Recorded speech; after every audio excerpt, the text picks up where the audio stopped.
エブリバディはい、どうも皆さん、チャーリーエルでございます。ワールドサイクルさん、時々お世話になっております。ありがとうございます。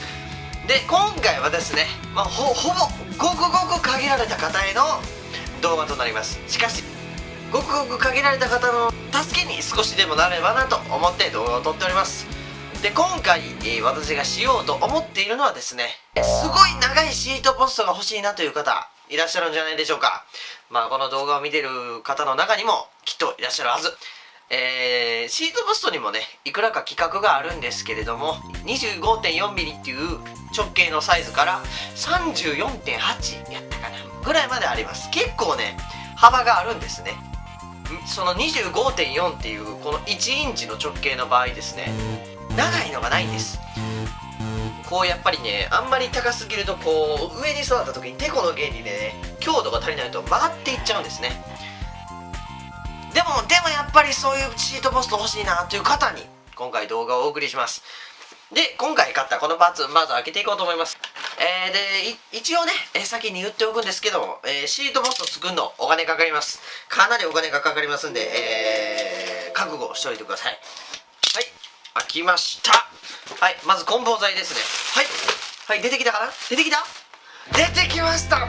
こちらです。グランジという会社、後で見せるんですけど、グランジという会社のエクシードピラートップというものでございます。一部のロードバイクですね。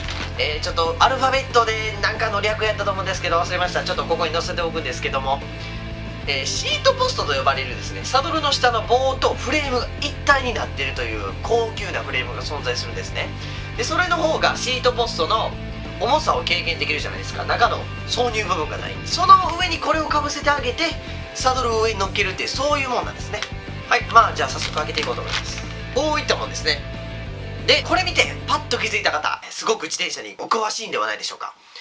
25.4 にしては太すぎるんですね。そう、これ 31.8 なんです。 31.8 を 25.4 にするには、そう、こちらね、私は過去にタイヤでお世話になりましたけど、ギザプロダクツという会社、この会社が製造しているですね、シムというもの、これ本来ね、ハンドルに使うようだと思うんですけど、直径 31.8mm を直径 25.4 まで狭めるシムとなってます。他にもね、いろいろなシムが売ってますので、ちょっとこの辺にね、写真とか説明とか載っけておこうと思います。つまり 25.4 のパイプにこれをかぶせてこれをかぶせるってことですね。というわけで見ていこうと思います。はい、というわけでちょっとね、下の紙がしわくちゃなんですけどお許しください。はい、こちらが今回購入したグランジの送料も入れてだいたい5000円ですね。これ全てアルミでできてます。ちょっとね、この辺のボルトとかは別だと思うんですけれども、それ以外はアルミです。で、138g となってます。先ほどちょっと説明したんですけど、ISP という種類のロードにつけるタイプのヤグラとなります。はい、これを攻略するのがこちら、ギザプロダクツさんから製造されているハンドレバーシムかなと読むみたいですね。はい、ちょっと開けてみましょう。こういうパーツですね。これを入れ込むことによって内径を縮めてあげるというパーツになっております。こういう感じですね。はい、こういう感じのパーツになってます。これで 31.8 を 25.4 にするというものになっております。はい、というわけでですね、今から作っていくんですけれども、動画を消してしまったっていうか、消してしまったんじゃない、焦点が合ってなかったので、今からもう終わった後なんですけど説明していこうと思います。まずですね、材料ですね。先ほどの上にぶっ刺すやつとシムです。がいるんですけど、その他にもちろんパイプが2本と溶接機がいります。まずね、パイプがステンレスの場合でお話していこうと思います。ステンレスの場合はですね、パイプが、外側のパイプ 25.4 で、肉厚が 1.5mm で、中に入るパイプが直径 22mm の肉厚が 1mm という風になっております。この場合はですね、普通のシートポストみたいにこんな風に作るとですね、面倒です。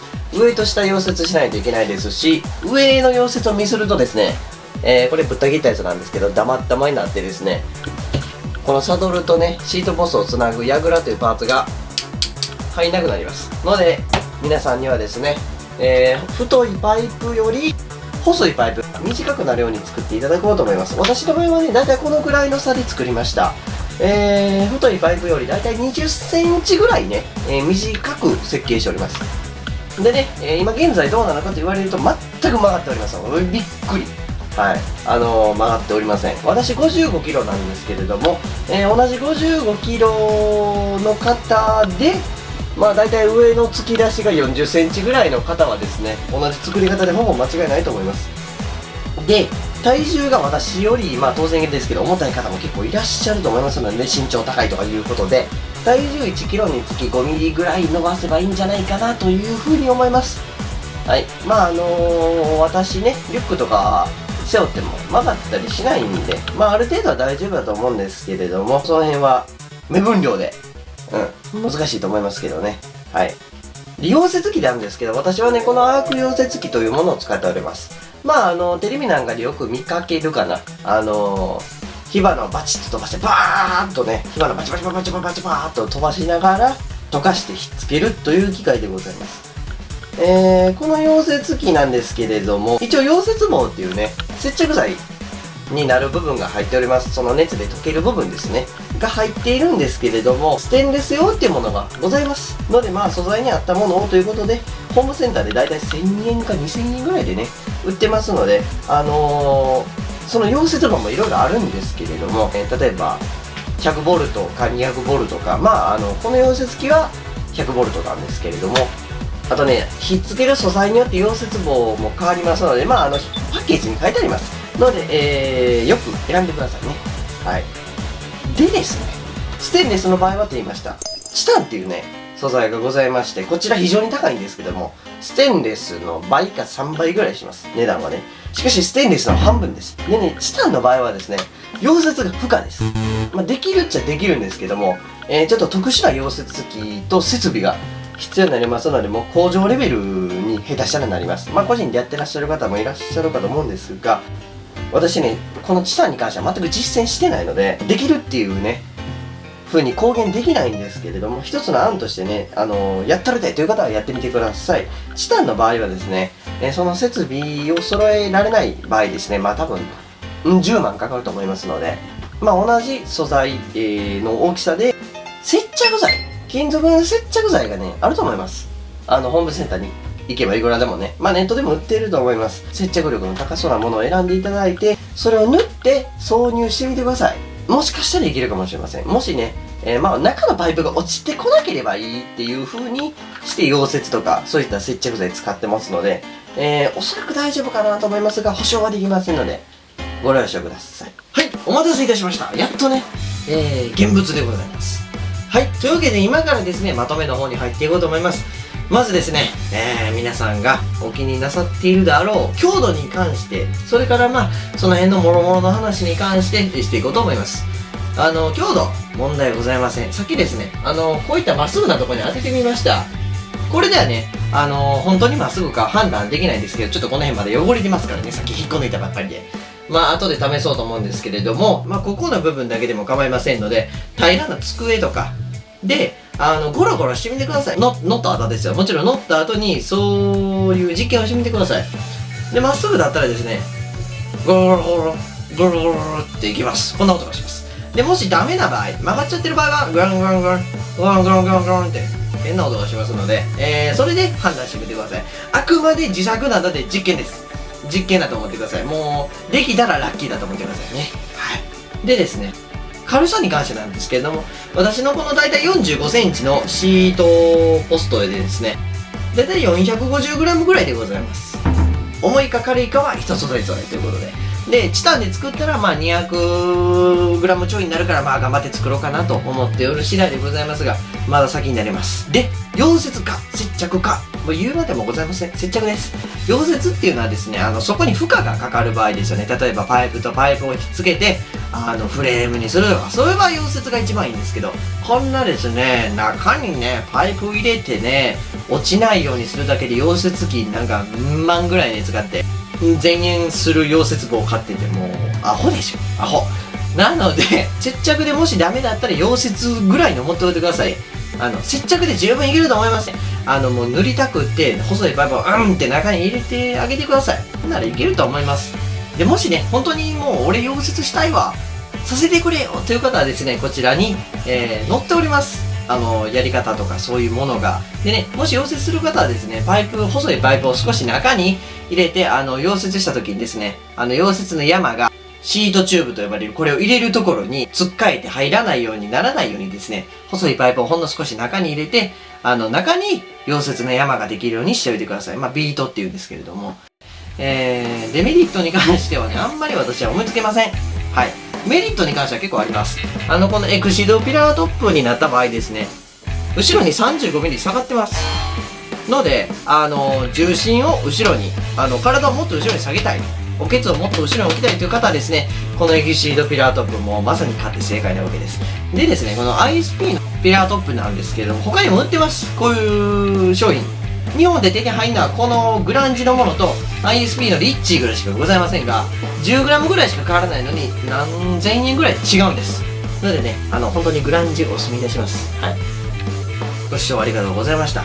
この後はですね、このグランジのエクシードピラートップの、ばらし方と付け方などに関してお話ししていきたいと思います。はい、本当にご視聴ありがとうございました。皆さんもぜひ頑張って作ってみてください。もしお気になることがございましたらコメント欄の方でぜひ聞いてください。何でもじゃないけど、できるだけ答えます。はい、ありがとうございました。それでは皆さん、さようなら。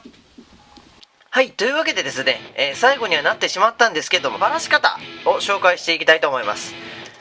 で、ばらし方と調整の仕方なんですけど、全て 4mm のレンチで行うことができます。こちらなんですけれども、取り付けた際にサドルの角度を調整するものです。水平に近づけたりね、そういうことをできるものですね。この2つを緩めてですね、こんな風にね、動かせます。大体そうですね、動かせる幅に関しては1センチあるかないかぐらいっていう感じになっております。で、ここから本当のばらし方です。サドルをつける場合はね、まずここを全部取っちゃってください。で、抜けたらですね、ワッシャーね、ついてますのでね、両方ともなくさないようにお願いします。おっとっとっとっと、はい、こんな感じにばらけます。ですね、もうワッシャーをですね、一緒に抜き取っておきましょうね。で、バラすとですね、このアルミのね、棒が出てきます。このアルミはですね、本来サドルのレールが入って形を保持できるもんなんで、サドルレールの代わりです。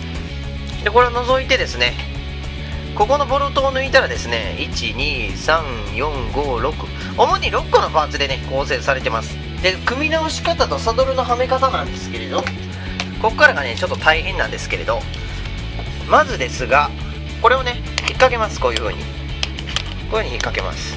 で、このままほっといて、これ下向きにこういう風にはめます。で、これを2つとも一気に持ち上げます。するとこういう風にですね、全部一緒に動くようになります。で、次はですね、これくの字型に若干折れてるんですけど、くの字のくの方を前にして取り付けます。こういう風に入れてあげますね。こういう風に入れてあげます。ネジの山がね、こっちについています。今現在こっちについていますので、こちらから入れてあげます。でね、とりあえず片方だけ、もうこれ以上ばらけないように締めておきます。ボルトをね。これがね、結構ね、難しいんですよ。これだけ乗り越えてしまえばあとは楽なんですけど、これがね、大変です。本当に。はい、というわけで組み上がりました。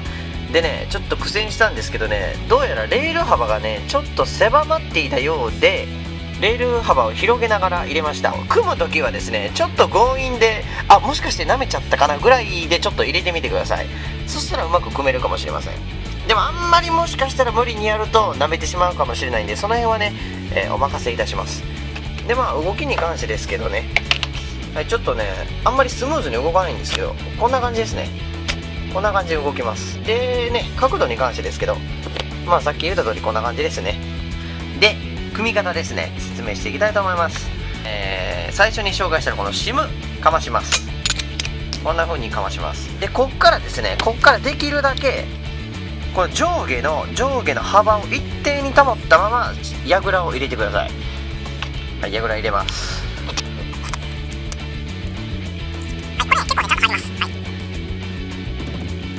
でね、見えるかな、この3つがね、櫓とシム2つが一直線になるように入れてくださいね。はい、こんな感じでね、シムがきっちり収まりました。とりあえず締めます。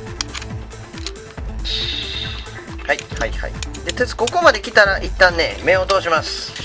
この辺のね、SIM の幅だとかですね、兼ね合いですね、その辺を見てください。この辺ねちょっと SIM がね、出ているので、この辺とかやり直しつつぴったり全部収まるようにやっていきます。はい、というわけでですね、一通り組み終わって、ちょっと動画編集していたところですね、もう、動画がすげえことになってたんで、撮り直しております。はい、これが最後です。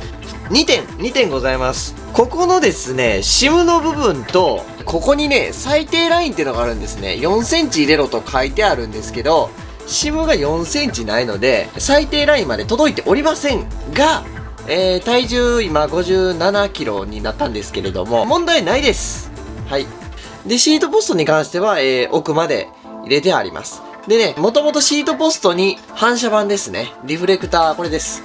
つけてらっしゃった方はですね、ここの径があまりに大きすぎて、ここのバンドですね、プラスチックのバンドが入らなくなったと思います。そういう方はですね、私の、あくまで参考に見ていただければいいと思うんですが、反対側はですね、見えづらいと思うんですけれども、この四角いナットで止まっております。普通のね、六角のナットでも構いませんが、このバンドのサイズで、ネジは長めのものを使用してください。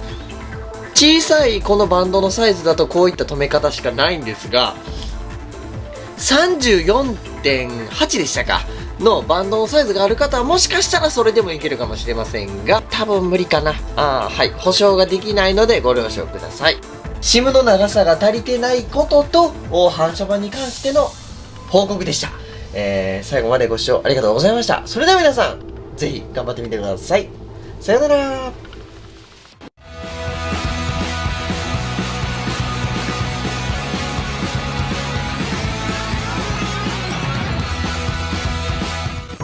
田園とゆったりとした和の空間に身を任せて、作物や動物、民宿のお父さんお母さんの優しさに触れてみませんか。岐阜県高山市水の荘